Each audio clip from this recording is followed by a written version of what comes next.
Bismillahirrahmanirrahim. Assalamualaikum warahmatullahi wabarakatuh. Innal hamdalillah nahmaduhu wa nasta'inuhu wa nastaghfiruh wa na'udzu billahi min shururi anfusina wa min sayyiati a'malina. May yahdihillahu fala mudilla lahu wa may yudlil fala hadiya lahu. Wa asyhadu an la ilaha illallah wahdahu la syarika lahu wa asyhadu anna Muhammadan abduhu wa rasuluh. Ya ayyuhalladzina amanu ittaqullaha haqqa tuqatih wa la tamutunna illa wa antum muslimun. Amma ba'd, fa inna asdaqal hadithi kitabullah wa khairal huda huda Muhammadin sallallahu alaihi wasallam wa syarrul umuri muhdatsatuha fa inna kulla muhdatsatin bid'ah wa kulla bid'atin dhalalah wa kulla dhalalatin finnar. Para jamaah sekalian, kaum muslimin dan kaum muslimat, ikhwati wa akhwati fillah, a'azzani Allah wa iyyakum. Saudara-saudariku kaum muslimin yang semoga dimuliakan dan dikuatkan oleh Allah Subhanahu wa taala. Alhamdulillah, di hari yang mulia ini kita bisa bertemu dalam kajian ilmiah ini. Mudah-mudahan Allah Subhanahu wa taala memberikan kepada kita keikhlasan dalam niat kita menuntut ilmu agama, dan mudah-mudahan dengan keikhlasan tersebut Allah Subhanahu wa taala memberikan kepada kita ilmu yang bermanfaat, ilmu yang Allah berkahi, ilmu yang bisa memberikan kebaikan dan kemuliaan kepada kita di dunia ini dan di akhirat nanti. Salawat dan salam semoga selalu terlimpahkan kepada Nabi yang sangat kita cintai, Nabi yang sangat kita kagumi, Nabi yang selalu kita junjung tinggi, selalu kita percayai, Nabi Agung Muhammad sallallahu alaihi wasallam. Mudah-mudahan salawat dan salam tersebut juga terlimpahkan kepada seluruh keluarga beliau, seluruh sahabat beliau, dan seluruh kaum muslimin yang mengikuti beliau dan para sahabatnya dengan baik hingga hari akhir nanti. Ikhwati wa akhwati fillah, rahimani wa rahimakumullah. Pada kesempatan yang baik ini kita akan membahas tema yang insya Allah sangat erat hubungannya dengan kita. Tema yang akan membahas tentang musibah yang dihadapi oleh kaum muslimin dan oleh seluruh manusia saat ini. Tema tersebut akan menjelaskan tentang sikap yang baik dalam menghadapi virus corona. Corona antara usaha dengan tawakal. Tema ini saya angkat karena ada banyak dari saudara-saudara kita yang salah dalam memahami tawakal, sehingga banyak sekali hal-hal yang sangat merugikan saudara-saudara kita kaum muslimin, tapi mereka sandarkan kepada agama. Maka kita ingin dari kajian ini, saudara-saudara kita kaum muslimin yang mungkin salah dalam memahami makna tawakal bisa kembali tercerahkan dan bisa mengambil manfaat yang besar dari kajian ini.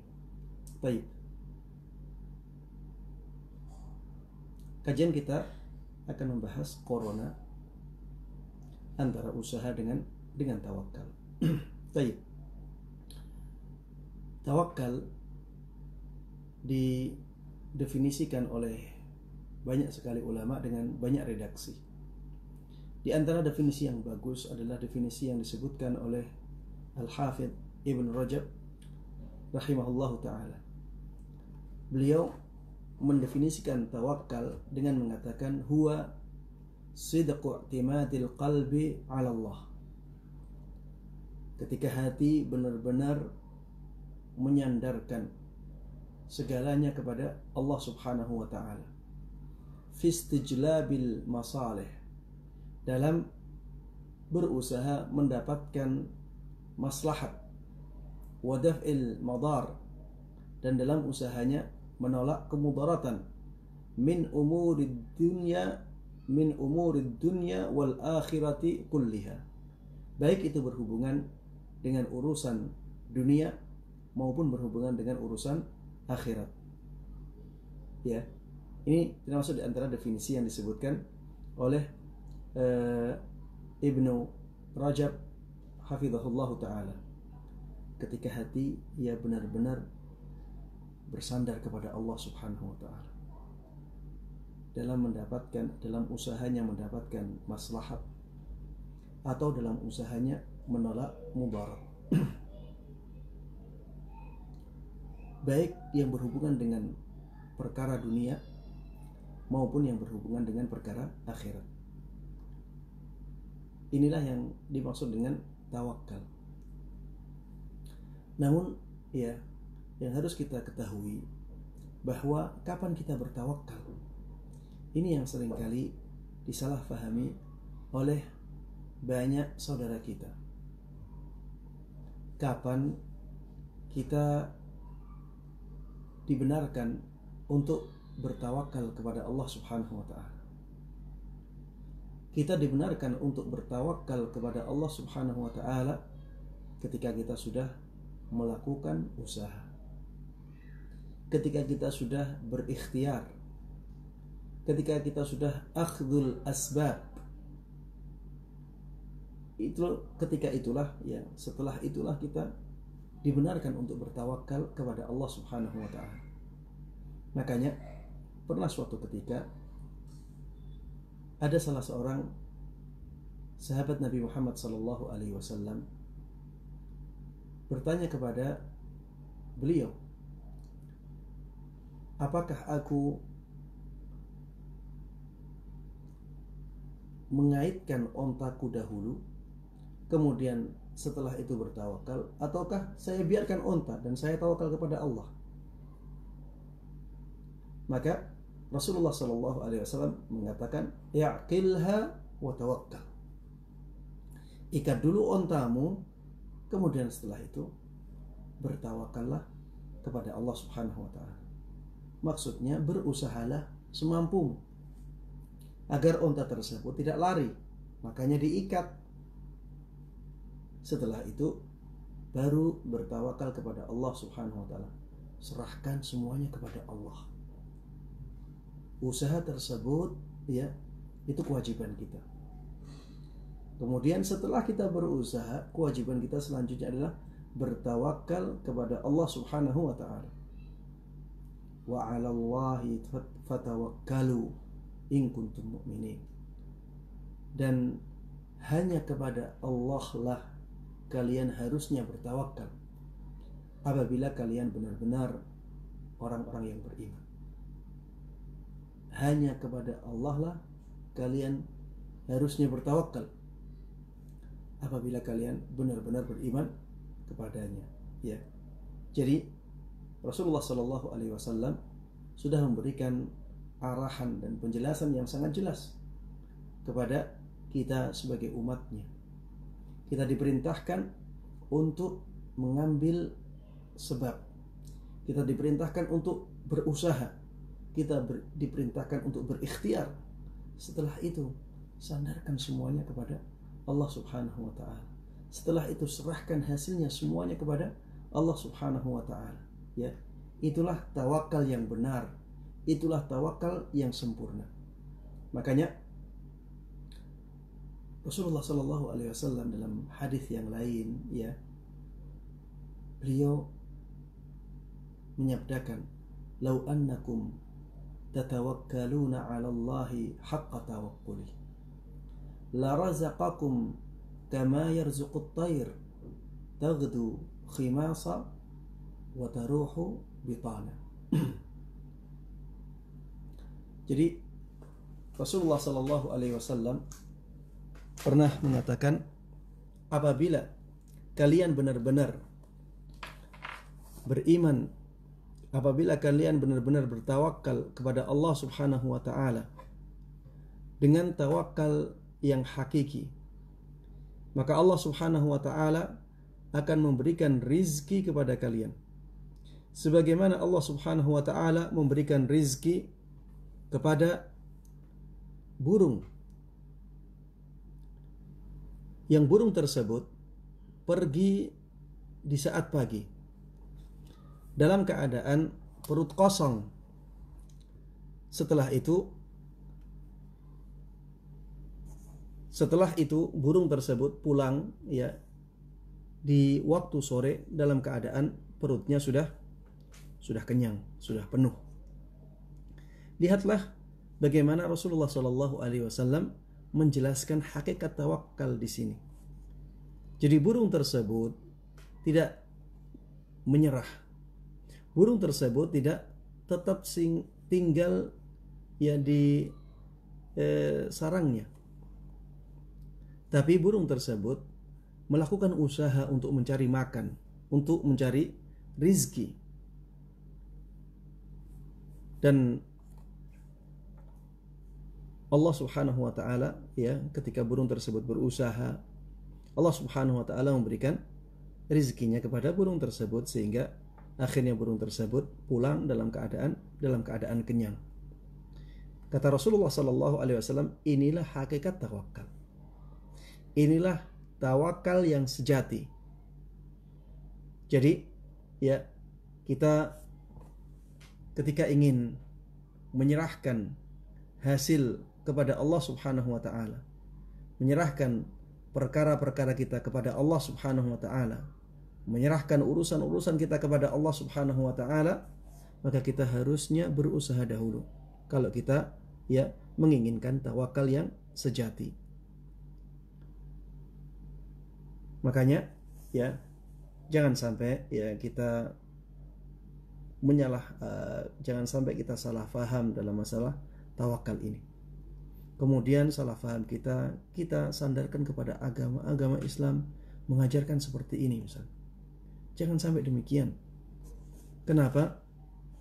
Karena nanti akan mencoreng nama baik Islam dengan kebodohan kita, dengan kejahilan kita. Dalam masalah tawakal ini ya, dan hubungannya dengan usaha, para ulama mengatakan ada 3 golongan dalam bab tawakal yang berhubungan dengan usaha. Apabila tawakal dihubungkan dengan ikhtiar atau mengambil usaha, maka manusia terbagi menjadi 3. Kelompok yang pertama adalah kelompok yang mengatakan bahwa semua segala sesuatu yaitu menjadi sebab dengan sendirinya. Segala sesuatu itu menjadi sebab dengan sendirinya tanpa campur tangan dari sang Khalik. Seperti misalnya api itu bisa membakar, dan membakarnya api itu dengan sendirinya tanpa campur tangan dari Allah Subhanahu wa taala. Seperti misalnya ya pisau. Pisau itu bisa melukai. Mereka mengatakan ya memang karena pisaunya itu yang melukai, bukan atas kehendak dari Allah Subhanahu wa taala. Ada orang-orang yang terlalu mendewa-dewakan ikhtiar, terlalu dalam mengambil asbab, sehingga mereka melupakan kehendak Allah Subhanahu wa taala. Mereka melupakan bahwa Allah Subhanahu wa taala adalah yang mengatur alam semesta ini, yang mengatur semuanya. Mereka melupakan bahwa apabila Allah Subhanahu wa taala tidak berkehendak, maka sebab-sebab itu tidak akan mendatangkan musababnya atau akibatnya. Mereka lupa dengan atau tidak tahu atau tidak mau tahu dengan peristiwa dibakarnya Nabi Ibrahim. Ternyata Nabi Ibrahim ya tidak terbakar. Bahkan api tersebut menjadi sangat dingin bagi Nabi Ibrahim, bardan wasalama, dingin tapi dingin yang menyelamatkan. Sehingga yang benar adalah orang yang mengatakan bahwa ikhtiar, ya, bahwa sesuatu itu bisa menjadi penyebab sesuatu yang lain. Tapi jika Allah Subhanahu wa taala menghendakinya. Seperti api itu adalah sebab sesuatu terbakar. Tapi dia bisa membakar yang lain apabila diizinkan dan dikehendaki oleh Allah Subhanahu wa taala. Dan orang-orang yang mendewa-dewakan ikhtiar atau usaha ini, merekalah orang-orang yang terjatuh ke dalam kesyirikan dalam rububiyah. Mereka orang-orang yang terjatuh dalam kesyirikan dalam rububiyah. Mereka mengatakan bahwa di sana ada sesuatu yang mempengaruhi alam semesta ini dengan sendirinya tanpa izin dari Allah Subhanahu wa taala. Disinilah letak kesyirikannya. Allah, dialah satu-satunya yang mengatur alam semesta ini. Ketika dikatakan bahwa di sana ada sesuatu yang bisa mempengaruhi alam semesta ini, bisa mempengaruhi sesuatu tanpa kehendak Allah Subhanahu wa taala, maka orang yang demikian ya menjadi rusak tauhidnya. Dan biasanya orang-orang yang terlalu mendewa-dewakan sebab, ya, terlalu mendewa-dewakan usaha, terlalu mendewa-dewakan ikhtiar, ya, biasanya mereka ini adalah orang-orang yang tidak percaya kepada adanya Allah Subhanahu wa taala.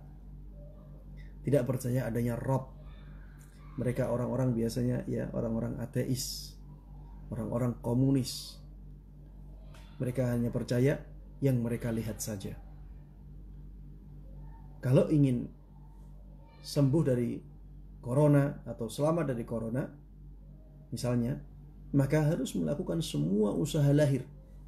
Tidak perlu kita berdoa, tidak perlu kita bertaubat, tidak perlu kita istighfar. Sudah lakukan ya sebab-sebab yang lahir, karena itulah yang bisa mengubah keadaan. Mereka tidak percaya lagi dengan adanya Allah Subhanahu wa taala yang mengatur alam semesta ini. Ya, ini orang yang pertama.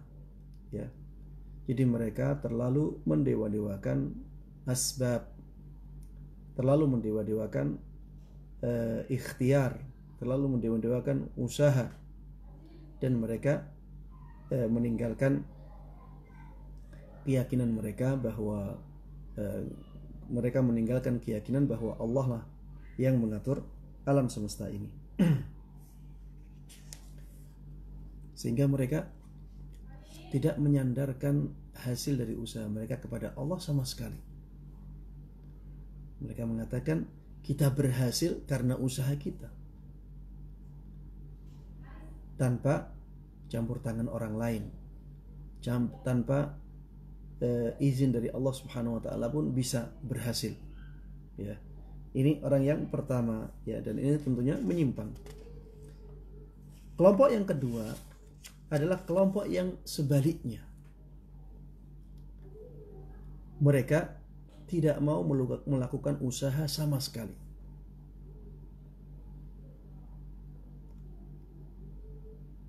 Mereka hanya mengatakan, ya, mereka hanya kembali kepada Allah saja. Tidak perlu melakukan usaha, tidak perlu melakukan ikhtiar. Kalau Allah menghendaki, pasti akan terjadi. Ini juga sesuatu yang menyimpang. Ini juga sangat tidak selaras dengan nilai-nilai Islam. Dan biasanya ya orang yang demikian itu biasanya orang-orang sufiyah. Orang-orang sufi, ya, mereka biasanya menafikan akhdul asbab. Mereka langsung mengatakan kami berserah diri kepada Allah Subhanahu wa taala. Kalau Allah menghendaki, maka itu yang akan terjadi. Kita berusaha dengan usaha apapun, kalau Allah tidak menghendaki, maka ya usaha kita sia-sia. Kita kembalikan saja kepada Allah Subhanahu wa taala.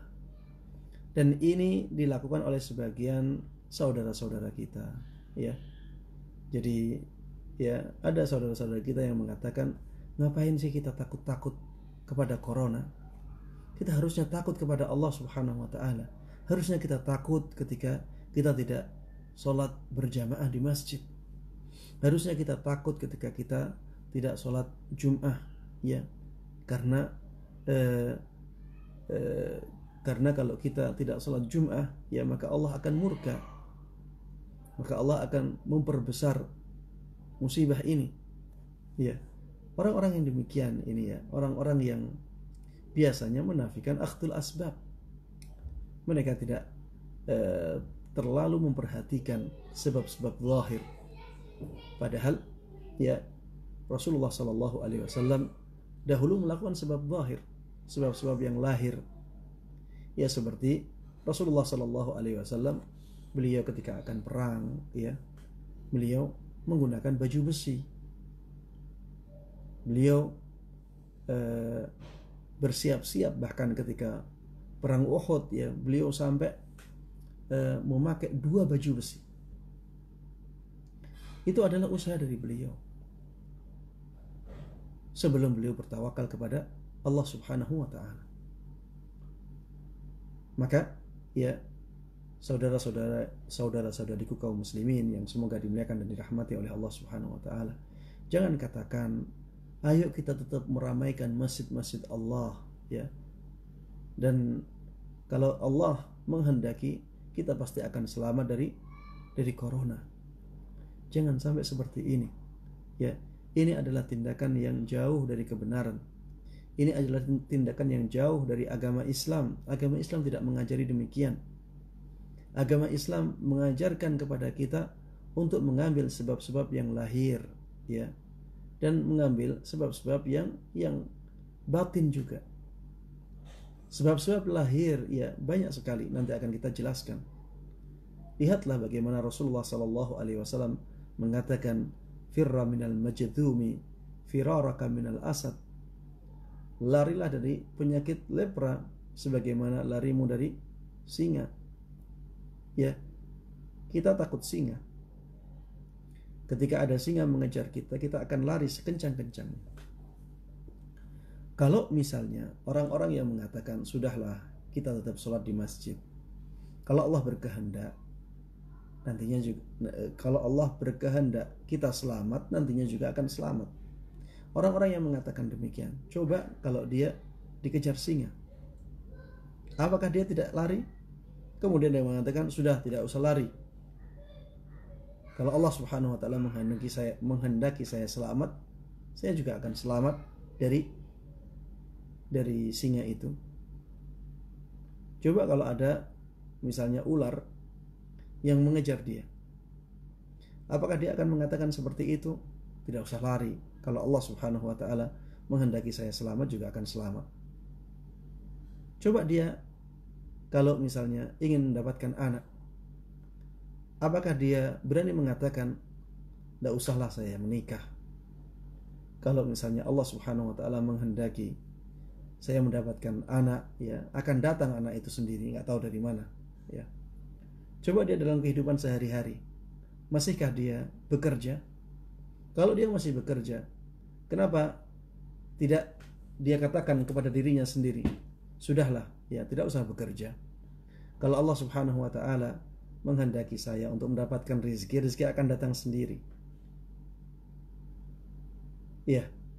Kalau dia konsisten dengan perkataan itu, ya tidak usahlah kita meninggalkan sholat di masjid di saat-saat genting seperti ini. Kalau Allah Subhanahu wa taala menghendaki selamat, juga nantinya selamat. Kalau dia konsisten, harusnya dalam semua hal, dalam segala urusan dia, bukan hanya ketika masalah corona saja.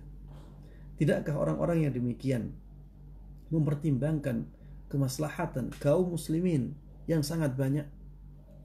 Kalau ada orang yang mengatakan, coba lihat corona ini hanya membahayakan untuk orang-orang yang di atas misalnya 55 tahun.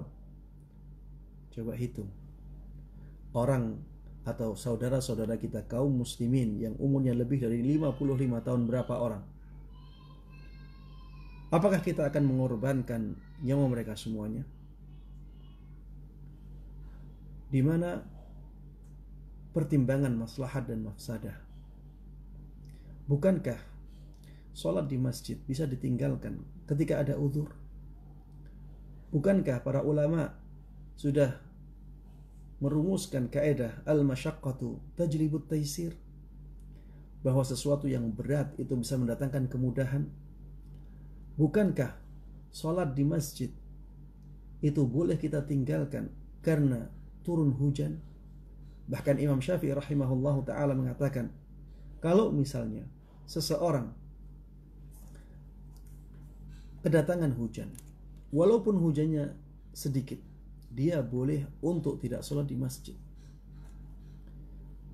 Lebih besar mana hajat manusia saat ini, hajat kaum muslimin di saat ini? Selamat dari corona ataukah tetap selamat dari corona ataukah selamat dari hujan yang dikatakan oleh Imam Syafi'i tersebut? Imam Syafi'i mengatakan kalau ada hujan, ya walaupun rintik-rintik, walaupun hujannya sedikit, ya dikatakan di dalam kitab baik hujannya banyak ataupun hujannya sedikit, ya bukan hujan yang deras, itu bisa menjadi udzur bagi seseorang untuk bahkan menjamak sholatnya, ketika dia di masjid. Iya, lebih besar mana kebutuhan seseorang, ya, apakah selamat dari hujan ataukah selamat dari corona? Tentunya, ya, kebutuhan seseorang untuk selamat dari corona lebih besar daripada kebutuhan seseorang untuk selamat dari basahnya baju dia. Karena basahnya baju bisa dikeringkan dalam waktu yang singkat. Tapi kalau seseorang terkena virus corona, ya maka bahayanya akan semakin besar, ya. Bahkan bisa juga nyawanya ya menjadi terancam. Baik. Jangan sampai ya saya mendengar beberapa orang ya seakan mereka jumawa dengan ketawakalan mereka kepada Allah Subhanahu wa taala. Mereka sombong menampakkan ketawakalan mereka kepada Allah Subhanahu wa taala. Ada beberapa, saya kemarin melihat video, ya. Ada seorang penceramah mengatakan virus ini takut dengan jamaah dia, katanya. Kalau ada jamaah, virusnya akan kabur. Saya melihat perkataan ini adalah perkataan yang disisipi atau disusupi oleh kesombongan di dalam hatinya. Dia berkedok dengan agama, tapi ada sisi kesombongan dalam perkataan itu. Sahabat Umar ibn Khattab radhiyallahu anhu, beliau saja tidak mengarahkan orang-orang yang bersama beliau ketika itu untuk masuk ke negeri Syam ketika Syam ada penyakit ta'un. Lebih tawakal mana dia dengan Umar, dengan sahabat Umar ibn Khattab radhiyallahu anhu? Apakah dia akan mengatakan sahabat Umar ini meninggalkan tawakal? Coba dia dalam kehidupan dia, apakah dia akan konsisten untuk mengatakan seperti itu terus? Saya tawakal kepada Allah sehingga saya tidak akan bekerja. Kalau rezeki Allah datang, maka akan datang juga. Saya tawakal kepada Allah Subhanahu wa taala, tidak harus belajar di sekolah. Kalau Allah menghendaki saya pandai, maka saya akan menjadi orang yang pandai. Apakah dia akan mengatakan seperti itu? Saya bertawakal kepada Allah Subhanahu wa taala, tidak usah saya makan. Kalau Allah menghendaki saya kenyang, saya juga akan kenyang. Apakah dia akan mengatakan seperti ini? Saya bertawakal kepada Allah Subhanahu wa taala, saya tidak akan bangun rumah. Kalau Allah menghendaki saya mempunyai rumah, nanti juga akan ada rumah untuk saya. Apakah dia akan mengatakan seperti itu? Kalau anaknya sakit, apakah dia bertawakal juga? ya tentunya ya hal-hal yang seperti ini harus disadari ya. Jangan sampai kita ya setengah-setengah dalam menjalankan Islam.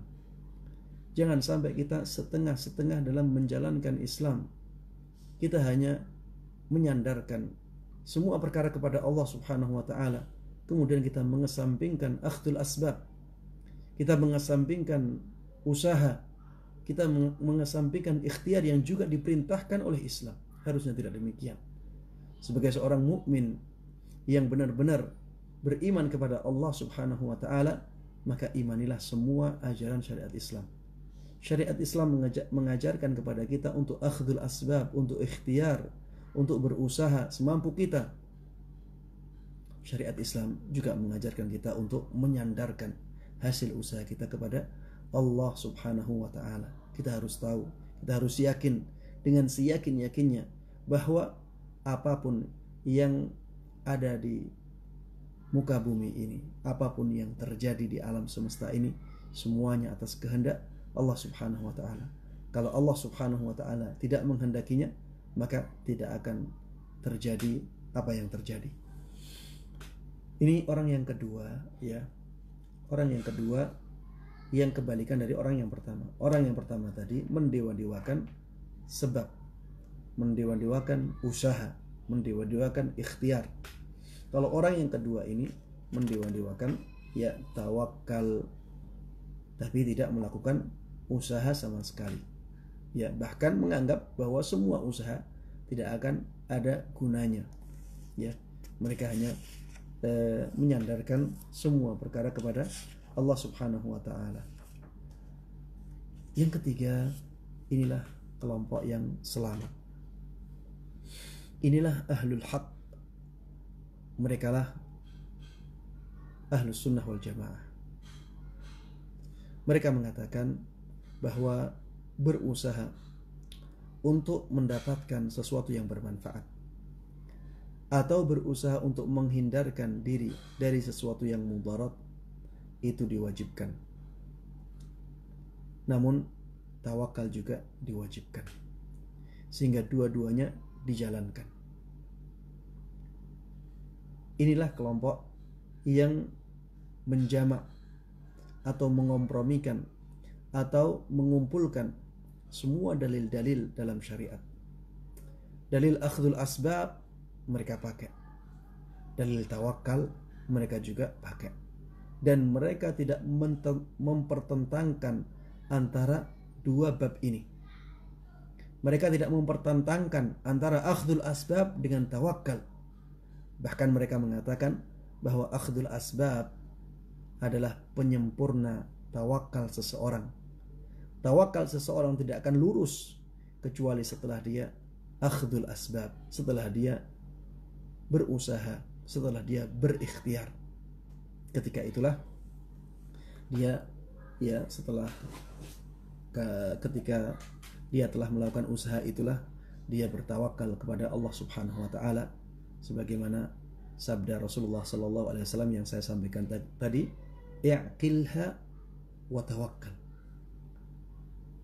Kaitkan dia, ikat dia dahulu, dan setelah itu ya bertawakallah kepada Allah Subhanahu wa taala. Baik. Para jamaah sekalian, kaum muslimin dan kaum muslimat rahimani wa rahimakumullah. Ketika kita tahu bahwa sikap yang benar dalam menghadapi musibah corona ini adalah kita harus mengambil sebab, kita harus juga bertawakal kepada Allah Subhanahu wa taala, maka di sini kita harus tahu bahwa sebab itu terbagi menjadi dua. Ya. Sebab itu terbagi menjadi dua. Ada sebab kauni, ada sebab syar'i. Ya. Ikhtiar itu bisa dibagi menjadi dua. Usaha itu bisa dibagi menjadi dua. Ada usaha batin, ada usaha lahir. Ya. Ada usaha yang bisa kita usahakan dengan mengambil sebab-sebab yang lahir, ya. Bisa kita berusaha dengan mengambil sebab-sebab yang batin, yang tidak terlihat, ya. Makanya dua-duanya harus kita usahakan, dua-duanya harus kita lakukan. Inilah orang yang proporsional ya dalam menyikapi masalah-masalah yang sangat krusial saat ini ya, yaitu masalah virus corona. Termasuk di antara ya sebab yang lahir adalah sebagaimana disebutkan oleh ahli kesehatan.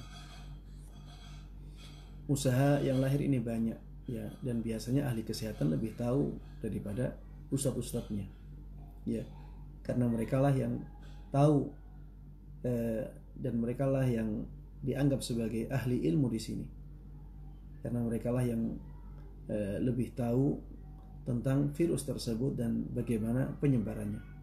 Sehingga ya selama usaha-usaha tersebut ya tidak bertentangan dengan syariat Islam ya, maka kita bisa melakukannya. Seperti misalnya ya, termasuk di antara usaha lahir yang tidak bertentangan dengan syariat ya, jauhi kerumunan. Kita berusaha semaksimal mungkin untuk terus berada di rumah kita. Agar apa? Agar kalau kita misalnya sudah terpapar, kita tidak menularkan penyakit itu kepada yang lain. Kemudian kalau kita belum terpapar, kita tidak tertular dari yang lain, dari orang yang sudah terpapar yang di luar ya. Berusaha semaksimal mungkin untuk tidak keluar rumah, ini termasuk usaha lahir kita. Kemudian jaga kebersihan tangan ya, ini juga termasuk usaha lahir, agar ya kita terus mencuci tangan kita, sehingga kalau misalnya ada virus corona yang menempel di tangan kita ya bisa hilang, sehingga ketika kita kucek-kucek mata ya, atau kita kucek-kucek hidung ya, tidak masuk virus tersebut ke dalam tubuh kita ya. Ini termasuk di antara usaha lahir. Kemudian misalnya pakai masker ya, ini juga untuk meminimalisir kemungkinan terkena virus corona ya dari udara. Karena kadang-kadang ada ya misalnya ada orang bersin ya, kemudian itu bisa dibawa udara kalau udaranya misalnya lagi kenceng ya, sehingga kalau memakai masker maka kemungkinan itu menjadi lebih kecil. Walaupun pakai masker pun sebenarnya tidak menangkal 100%, tapi itu bisa meminimalisir kemungkinan terkena virus corona ya. Misalnya berjabat tangan ya, berjabat tangan ini ya, kalau misalnya kita akhirkan ya, kita tidak tinggalkan secara 100% ya, tapi kita tinggalkan dalam waktu mewabahnya wabah ini, sehingga ini meninggalkan sesuatu yang sementara, dan ini bukan kewajiban juga. Seperti ini masih dibolehkan ya, karena kalau kita berjabat tangan bisa jadi di tangan tersebut ada virus, kemudian virusnya ya berpindah ke kita, sehingga kita bisa melakukan usaha ini. Mudah-mudahan dengan usaha ini Allah Subhanahu wa taala menyelamatkan kita dari penyakit ya, penyakit virus corona ini. Kemudian seperti misalnya dengan usaha-usaha menjaga stamina tubuh kita, konsumsi makanan-makanan yang bergizi, makanan-makanan yang menyehatkan, sehingga tubuh kita bisa melawan apabila ada virus-virus yang menjadikan badan kita sakit ya, atau merugikan kesehatan kita ya, seperti konsumsi madu ya, konsumsi jahe, kemudian konsumsi misalnya jeruk nipis ya, atau habbatus sauda, atau yang lain ya, yang biasanya ahli kesehatan lebih tahu dalam masalah ini ya. Intinya konsumsi makanan-makanan yang sehat ya, sehingga tubuh kita bisa kuat dalam menangkal virus-virus yang datang dari luar. contoh ya di antara usaha kita untuk menjauhkan diri dari virus corona ini adalah dengan tidak sholat di masjid. Tidak sholat di masjid apabila memang wabah corona sudah sangat mengkhawatirkan di daerah kita. Ya, kalau misalnya wabah corona memang sudah sangat mengkhawatirkan di daerah kita, maka kita tiadakan sholat di masjid. Ya, kita tetap sholat di rumah-rumah kita. Dan kita tetap berusaha untuk berjamaah di rumah-rumah kita. Kita bahkan dibolehkan untuk meninggalkan sholat Jum'ah apabila memang sudah sangat mengkhawatirkan.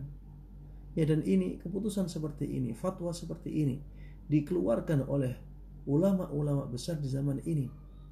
Dan jangan sampai dijadikan sebagai lelucon. Jangan sampai dijadikan sebagai sesuatu yang remeh-temeh ya. Ini sesuatu yang besar, ini menyangkut kehidupan banyak orang. Satu saja nyawa yang hilang, ya itu sangat besar di dalam Islam. Bagaimana dengan ribuan orang ya apabila meninggal karena wabah ini? Maka apabila pencegahan masih bisa dilakukan, masih bisa kita usahakan, maka harusnya kita berusaha untuk mencegahnya. Ya, lihatlah Makkah dan Madinah. Lihatlah negara Saudi. Negara Saudi ya karena melihat bahwa virus ini sudah sangat mengkhawatirkan, akhirnya menutup semua masjid. Bahkan sampai Masjid Nabawi di hari ini ya tidak ada ya sholat jamaah lagi. Ya karena itu, karena darul mafasid muqaddam ala jalbil masalih. Kaidahnya mengatakan bahwa menolak mafsadah itu lebih didahulukan daripada mendapatkan atau mendatangkan maslahat. Kaidah lain mengatakan al-masalih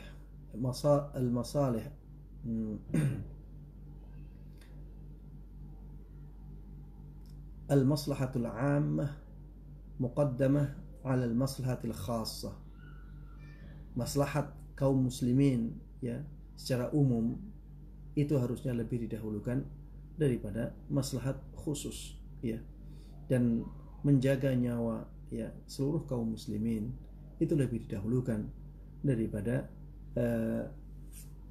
maslahat sebagian orang untuk sholat di masjid ya, karena memang ada di antara kaum muslimin yang tidak disyariatkan atau sebaiknya sholat di rumah ya, seperti para ummahat ya, akhwat, itu lebih afdal untuk sholat di rumah. Kalau misalnya karena sholat di masjid akhirnya misalnya suaminya atau ayahnya terpapar virus corona, maka nantinya ketika dia pulang ke rumah ya akan menularkan virus tersebut kepada anggota keluarganya yang lain. Dan ini sangat membahayakan ya jiwa banyak kaum muslimin. Dan ini harus diperhatikan. Coba lihat negara Saudi ya, berapa masjid yang ditutup karena khawatir penyebaran virus corona ini semakin buruk ya. Lihat Kuwait juga demikian. Tidak ada sholat jamaah lagi, tapi mereka diperintahkan untuk sholat jamaah di rumah-rumah mereka sendiri untuk meminimalisir mafsadah yang ada. Begitu pula lihat Qatar ya, juga demikian. Maka apabila ya ada saudara-saudara kita kaum muslimin yang khawatir tertular atau khawatir menularkan sehingga tidak sholat di masjid ya, maka ini uzur bagi dia ya, ini uzur bagi dia, sehingga jangan sampai dicemooh. Jangan sampai dikatakan ini orang tidak bertawakal ya, karena ya sebenarnya dia mengambil asbab dan itu sudah difatwakan oleh para ulama di zaman kita ini. Taib. Termasuk di antara usaha lahir ya, termasuk di antara usaha lahir adalah dengan selalu menjaga jarak ya, social distancing ya, selalu menjaga jarak antara kita dengan orang lain ketika di luar ya. jangan berdesak-desakan, jangan terlalu dekat-dekat dengan orang lain. Ya, tujuannya agar perpindahan virus tersebut bisa kita minimalisir. Ya, walaupun ya seperti itu, usaha seperti itu tidak 100% ya bisa menanggulangi masalah ya, tapi ini bisa membantu meminimalisir tersebarnya virus tersebut atau menularnya virus tersebut kepada orang lain. Baik, ini yang termasuk dari usaha-usaha lahir. Dan termasuk di antara usaha lahir adalah melockdown, ya, melockdown suatu daerah atau bahkan suatu negara. Ini termasuk usaha lahir, dan hal ini telah ditegaskan oleh Nabi kita Muhammad sallallahu alaihi wasallam. Apabila kalian mendengar di suatu daerah ada ta'un, maka jangan sampai kalian masuk ke daerah tersebut. Tapi apabila kalian berada di daerah yang ada ta'unnya, maka jangan sampai kalian keluar dari daerah tersebut. Ya, ini sesuai dengan hadis Nabi Muhammad SAW lockdown ini. Bahkan social distancing pun telah dipraktekkan oleh Amr ibn al-As kalau tidak salah ya, yang menggantikan Abu Ubaidah ibn al-Jarrah ketika di Syam ada ta'un, ya, beliau mengatakan bahwa ta'un ini itu seperti api, dia akan merembet ke benda-benda yang ada di sekitarnya, sehingga sampai tidak ada benda di sekitarnya maka api tersebut akan terhenti. Maka sahabat Amr ibn al-As memerintahkan kepada orang-orang di zaman itu untuk tidak berhubungan dengan yang lain, sehingga akhirnya banyak dari mereka yang akhirnya selamat dengan metode seperti itu. Baik. Usaha-usaha lahir, ya, saya ulangi, ini hendaknya kita lakukan, atau bahkan kalau keadaan sudah sangat mengkhawatirkan harus kita lakukan agar kita terhindar dari bahaya, atau kita ya menyelamatkan orang dari bahaya yang mengancam. Karena Rasulullah Shallallahu Alaihi Wasallam dulu telah mengatakan, la darara wa la dirar. Tidak boleh ya kita membahayakan diri kita sendiri, kita juga tidak boleh membahayakan orang lain. Baik. Usaha yang kedua adalah usaha batin, atau kita sebut dengan usaha yang syar'i, usaha yang dijelaskan oleh syariat.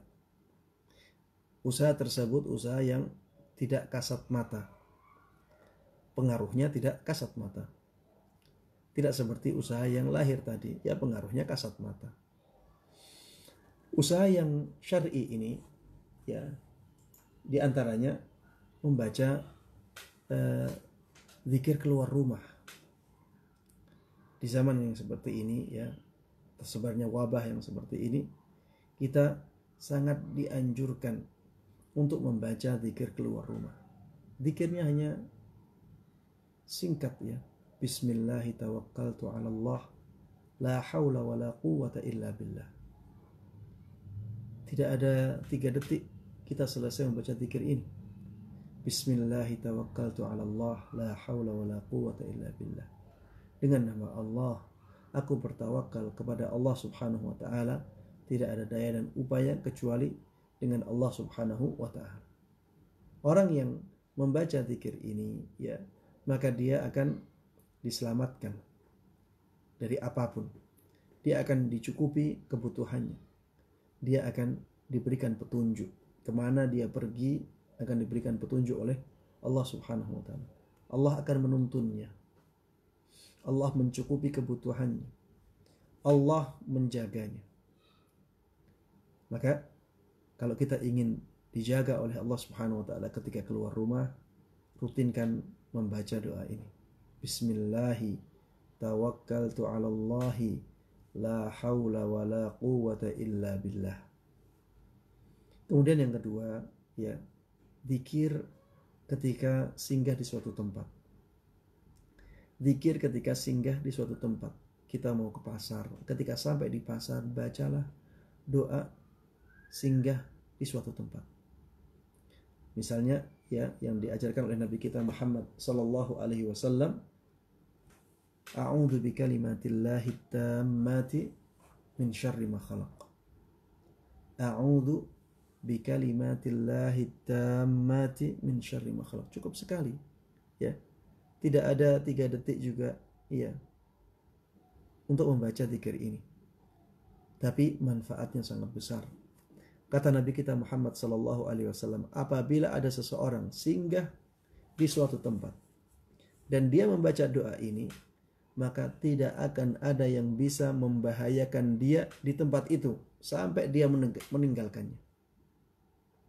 Baca cuma sekali, tapi manfaatnya sangat besar.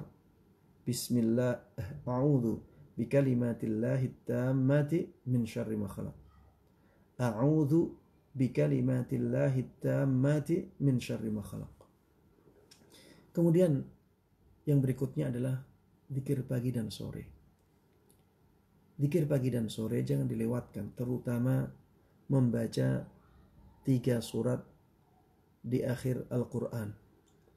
3 surat terakhir Al-Quran, yaitu Al-Ikhlas, Al-Falaq, dan An-Nas. Baca 3 kali. Ya. Jadi kita baca Al-Ikhlas 3 kali. Kita baca Al-Falaq 3 kali. Kita baca An-Nas 3 kali. Kapan waktunya? Di waktu pagi dan petang. Kapan itu waktu pagi? Ketika Fajar Shadiq terbit. Itu mulai pagi. Ya. Sampai waktu pagi, ya. Waktu pagi adalah ya mungkin waktu duha, ya bisa dikatakan waktu pagi adalah waktu duha. Taib. Bacalah 3 surat tadi, 3 kali di waktu pagi. Sehingga dari mulai kita baca sampai sore hari kita dilindungi oleh Allah Subhanahu wa taala dari semua bentuk bahaya. Di sorenya juga demikian. Bacalah 3 surat itu 3 kali. Kapan sore itu? Sore itu mulainya dengan maksudnya waktu asar sampai waktu isya, ya. Ini bisa dikatakan waktu sore. Rasulullah sallallahu alaihi wasallam ya dahulu pernah mengatakan, qul huwallahu ahad wal muawwidzatain hina tumsi wa tusbih 3 marrat takfika min kulli syai. Katakanlah atau bacalah surat Al-Ikhlas dan Muawwidzatain ketika sore hari dan ketika pagi hari 3 kali, maka ya bacaan itu akan melindungimu dari segala bahaya. Bacaan-bacaan itu bisa melindungimu dari segala bahaya. Siapa yang tidak ingin ya selamat dari ya mara bahaya? Bahkan tidak hanya virus corona ya, semua mara bahaya bisa kita hindarkan dengan usaha-usaha yang syar'i seperti ini. Kemudian di antara usaha syar'i ya, di antara usaha syar'i adalah dengan memperbanyak bersedekah. Perbanyaklah bersedekah di hari-hari yang penuh dengan musibah seperti ini, penuh dengan wabah, ya ada bala. Perbanyak sedekah, karena sedekah dikatakan oleh Nabi kita Muhammad sallallahu alaihi wasallam, tadfa' mitatassu, inna sadaqata tadfa'u mitatassu. Sesungguhnya sedekah itu bisa mencegah atau bisa menolak kematian yang buruk. Kalau kematian yang buruk saja bisa dihindarkan karena kita bersedekah, apalagi ya penyakit yang di bawahnya kematian yang buruk. Ya tentunya hal tersebut akan membantu kita untuk selamat ya dari musibah ini. Perbanyak sedekah walaupun sedikit ya. Dan tidak ada ruginya kita bersedekah. Sedekah tidak akan mengurangi harta kita, bahkan sedekah bisa melancarkan ya rizki kita, bisa melapangkan harta kita. Kemudian termasuk di antara usaha syar'i yang bisa kita lakukan untuk menyelamatkan diri dari adanya wabah atau virus corona seperti ini ya, adalah dengan memperbanyak istighfar. Wa ma kana Allahu mu'adzibahum wa hum yastaghfirun.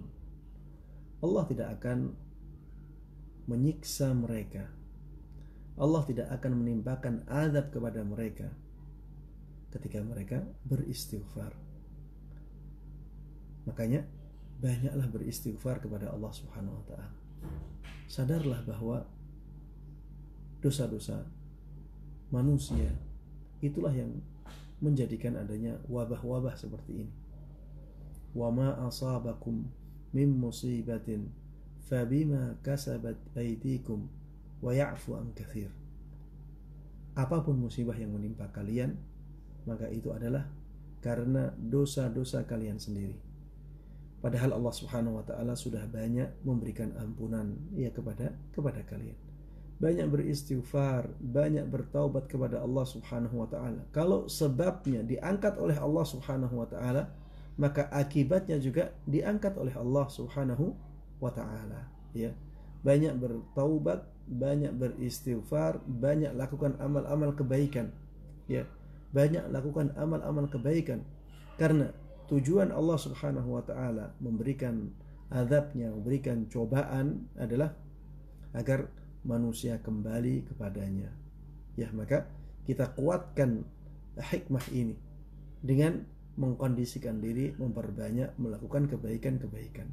Ya, perbanyak membaca Al-Qur'an, perbanyak berzikir kepada Allah Subhanahu wa taala. Bersabarlah kepada musibah-musibah. Ya, bersabarlah terhadap musibah-musibah yang menimpa kita ini. Ya.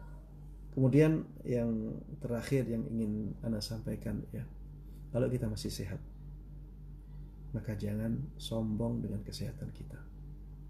Tetap waspada, berhati-hati, dan bacalah selalu doa, Alhamdulillahilladzi afani mimma ibtalahu bihi wa faddalani ala katsirin mimman khalaqa tafdila. Ya, Alhamdulillahilladzi afani mimma ibtalahum bihi wa faddalani ala katsirin mimman khalaqa tafdila. Yang artinya segala puji bagi Allah Subhanahu wa taala yang telah menyelamatkanku dari bala, dari musibah yang menimpa mereka, dan telah memberikan kemuliaan kepadaku dari orang lain yang diciptakan oleh Dia.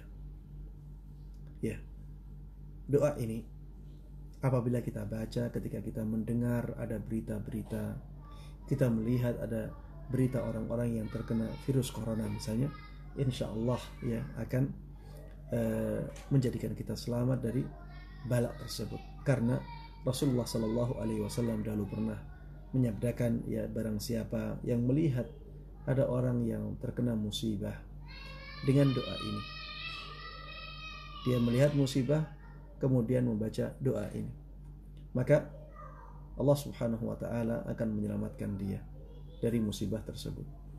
Maka ya, ketika kita mendengar berita, ketika kita membaca berita, ketika kita melihat ada orang ya di televisi atau bahkan langsung, ya, perbanyak membaca doa ini. Alhamdulillahilladzi afani mimma ibtalahum bihi wa faddalani ala katsirin mimman khalaqa tafdila, sehingga Allah Subhanahu wa taala benar-benar menyelamatkan kita dari musibah wabah virus corona ini. Ya, demikian para jamaah kaum muslimin dan kaum muslimat yang semoga dimuliakan dan dirahmati oleh Allah Subhanahu wa taala. Inti dari kajian ini ya adalah bahwa dalam menghadapi virus corona kita harus punya usaha. Ya, usaha ini terbagi menjadi dua. Ada usaha lahir dan ada usaha batin. Ada usaha yang sesuai dengan sabab kauni, ada usaha yang merupakan sabab syar'i. Ya. Dan Sebab ini ya tidak bertentangan sama sekali dengan tawakal kepada Allah Subhanahu wa taala. Karena maksud dari tawakal adalah menyandarkan semua urusan kepada Allah Subhanahu wa taala setelah kita melakukan usaha. Setelah kita melakukan usaha, kita sandarkan hasilnya. Kita sandarkan semua urusan kita kepada Allah Subhanahu wa taala. Yang Allah kehendaki akan terjadi.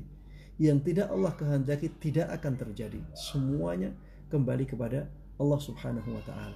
Tidak ada pertentangan antara ikhtiar, antara mengambil usaha, antara akhdul asbab dengan tawakal kepada Allah Subhanahu wa taala. Dua-duanya ada dalilnya. Dua-duanya termasuk bagian dari syariat Islam. Jangan sampai kita mencampakkan sebagian syariat Islam hanya mengambil sebagian yang lain. Ya, jangan membeda-bedakan syariat Islam ya atau bagian-bagian dari syariat Islam. Kalau itu ada dalilnya, maka kita lakukan.